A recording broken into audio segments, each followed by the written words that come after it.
It's been more than 3 years since a beloved teacher and coach at Camelback High School was killed in Central Phoenix, and still no arrest made in the case. Today, high school track athletes came together to honor David Denogean.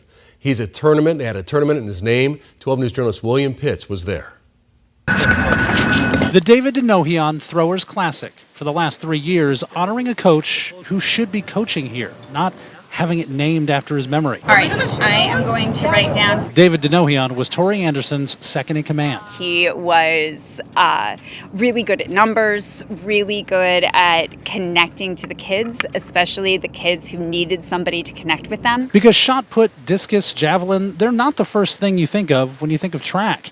The runners, the sprinters, they get the headlines, but David got them. Really just a personable, easygoing, nice guy who had great rapport with the kids and was truly good at his job. 3 years ago, David Denogean was murdered, shot and killed while walking his dog near 12th Street in Bethany home. News hit the school as Tori was holding the first track meeting of the year. We were bringing the kids into the classroom, and instead of bringing them in for David and I to co-host this whole, this is what we're doing, this is how it's going to go.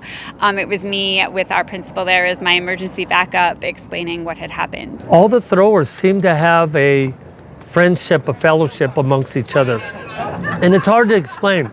And my son David was drawn to that. David's dad is set up near the front of the track. Pictures of David, flyers, and stickers on the table, hoping for any lead. He deserves the justice that anybody else should get. It's been 3 years. No one has ever been arrested or charged with David's murder. Nothing's really changed in regards to David's situation. And now it's a cold case, supposedly. So for all we know, he's in a file cabinet. To see them have those questions still unanswered, you can almost feel it nibbling away at them. Tori kept this event going for 3 years after she left Camelback High and moved across town. She didn't want David's name to be forgotten, or the kids he never forgot. They're not always the sung heroes. It feels like they're kind of an offshoot, but they're just as valuable to a team as anybody else. They need to be lauded. It's William Pitts, 12 News.